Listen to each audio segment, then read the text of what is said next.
Basi imempendeza Mungu injili ya Yesu Kristo hubiriwe mahali hapa. Mungu aliyeumba mbingu na hata nchi, wa Abrahamu, Isaka na Yakobo, asante kwa nafasi hii. Neno kanene nasi kwa jina lake Yesu Kristo. Tumeomba tukiamini. Amina. Soma kitabu cha Mathayo 5 mstari wa 8. Heri walio na moyo msafi.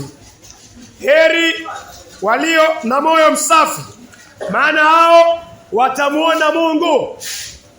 Mungu anasema mtu ambaye atamuona ni yule ambaye moyo wake ni msafi. Hao ndio watamuona. Watu wengi wanataka kumuona Mungu lakini mioyo yao ni michafu, akili zao ni chafu. Mungu anasema haonekani na mtu ambaye moyo wake ni mchafu na nia zake pia ni chafu.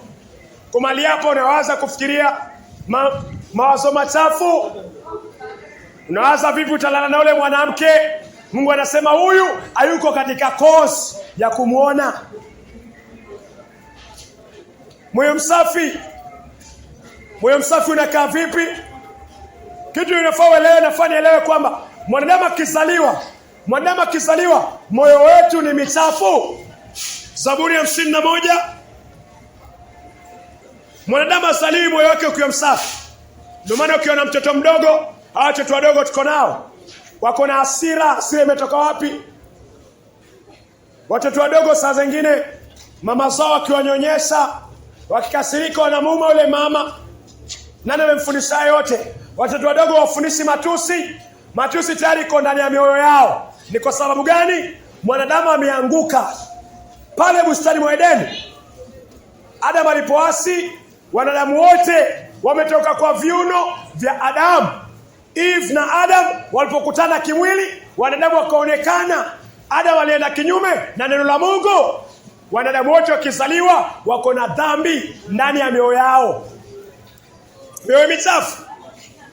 Zaburi ya 51. Zaburi ya 51 mstari wake ni wa 5. Undo moyo wako, undo moyo wangu. Hakika mimi nilizaliwa mwenye dhambi. Hakika mimi nilizaliwa mwenye dhambi. Zaburi ni Psalms. Hakika mimi nilizaliwa mwenye dhambi. Wewe ulizaliwa mwenye dhambi. Mimi nilizaliwa mwenye dhambi. Yesu anasema lazima moyo wako uwe msafi. Na mioyo yetu tukizaliwa iko na dhambi, wako na wangu. Mwenye dhambi tangu nilipotungwa mimba. Mwenye dhambi tangu nilipotungwa mimba. Mimba ilipoingia tu, mbegu ya mama ilipokutana na ya baba, wewe ni mwenye dhambi. Mimi ni mwenye dhambi. Nilipotungwa mimba kwa mama yangu. Moyo wako ni msafu, moyo wangu ni msafu. Tukizaliwa tunataka vitu vichafu. Mwenye dhambi hataki chochote kizuri. Wataka wanawake, wataka wanaume, wataka mugoka, wataka miraa, wataka pombe, wataka chang'aa, wamtaka mrasia, wataka pesa ya mrasia. Hakuna kitu kingine chochote unataka. Moyo ni msafu. Kitu ambacho utataka ni vichafu. Wataka waganga. Utamwona mwanamke umeoa tayari, utaona mwingine utamtaka. Utaenda kando, utaona mwingine utamtaka. Utawataka wote. Wanaume pia vile vile. Kwa nini? Asili ya moyo. Moyo ni muovu. Yesu anasema lazima moyo wako uwe msafi ndio muone Mungu. Lazima ufike mahali unaona nahitaji moyo msafi, nahitaji moyo mpya. Huo moyo lazima uoshwe. Yesu anakuambia, ananiambia, hii ndio njia tu. Yohana 3 mstari wake ni wa 5. Yohana 3:3 na 5.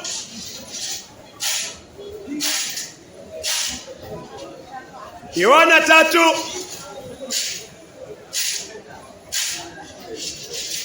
Yesu akajibu, amini amini nakuambia, hakuna mtu anayeweza kuona ufalme wa Mungu kama hajazaliwa mara ya pili. Lazima usaliwe mara ya pili. Lazima uzaliwe tena. Lazima uzaliwe tena, na unazaliwa tena kwa imani katika Kristo Yesu na kudhihirisha imani kwa ubatizo. Mstari wa 5, Yohana 3:5, Yesu akamwambia, amini amini nakwambia, hakuna mtu awezaye kuingia ufalme wa Mungu kama hajazaliwa kwa maji, hajazaliwa kwa Roho. Kwa Roho ni lazima ukiri dhambi zako, lazima utubu dhambi zako. Dhambi isiondolewe kwa kumwamini Yesu. Roho Mtakatifu haiko ndani ya moyo.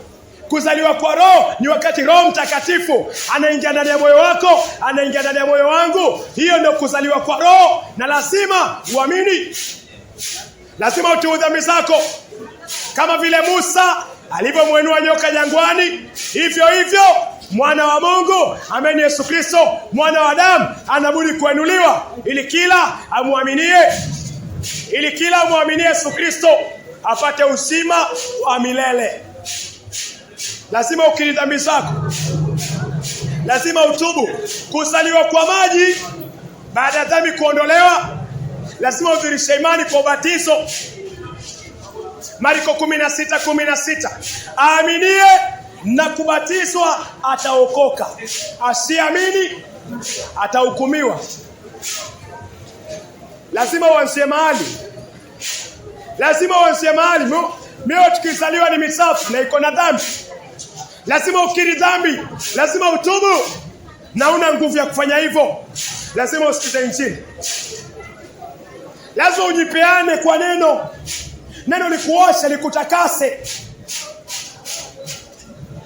La sivyo hakuna chochote kitafanyika. Mungu anasema imani huja kwa kusikia.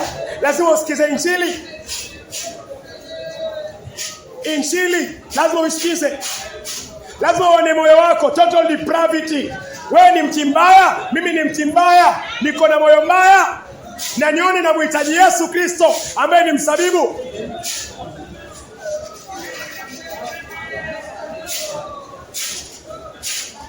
Mathayo 4:17.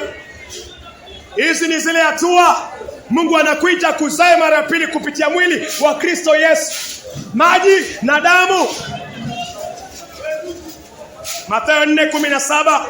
Tokea tangu wakati huo Yesu alianza kuhubiri akisema, tubuni. Yesu kabla ya mwage damu alihubiri toba. Wewe ambao unasema nataka kuokoka, nataka damu ya Yesu Kristo, Yesu anakuambia si venye unafikiria. Yesu kabla ya mwage damu alihubiri toba. Huwezi zaliwa mara ya pili kama bado hakuna toba katika moyo wako. Yesu anahubiri toba. Mathayo 4:17, ambao watu wengi wanaiepa. Toba ni lazima ugeuke kwa maovu yako. Lazima uyakiri, lazima uachane nayo. Hiyo ndio toba, na umwamini Yesu Kristo. Uamini damu iliyomwagika Golgotha. Uamini damu iliyomwagika Golgotha. Uweke imani kwa damu. Dhambi ioshwe. Mathayo 26:28. Yesu anasema hii ndio damu yangu ya agano, imwagikayo kwa ajili ya wengi kwa ondoleo la dhambi. Damu ya Yesu ilimwagika ili dhambi ipate kuondolewa. Damu ya Yesu ilimwagika ili dhambi ipate kuondolewa. Lazima ukiri dhambi zako, lazima utubu, lazima ugeuke, uangalie damu iliyomwagika msalabani. Dhambi ioshwe, dhambi iondolewe. Kusiwe na connection between wewe na sin. Kusiwe na connection between wewe na maisha maovu. Mungu anakuita pale msalabani. Mungu anakuita uje kwa msalaba kwa imani, kwa kuamini ile damu ilimwagika. Ile damu iliyomwagika, damu ya Yesu haikumwagika bure, ilimwagika ioshe kitu, ilimwagika ioshe dhambi. Njoo kwa msalaba, njoo kwa msalaba kwa imani, njoo kwa msalaba kwa imani.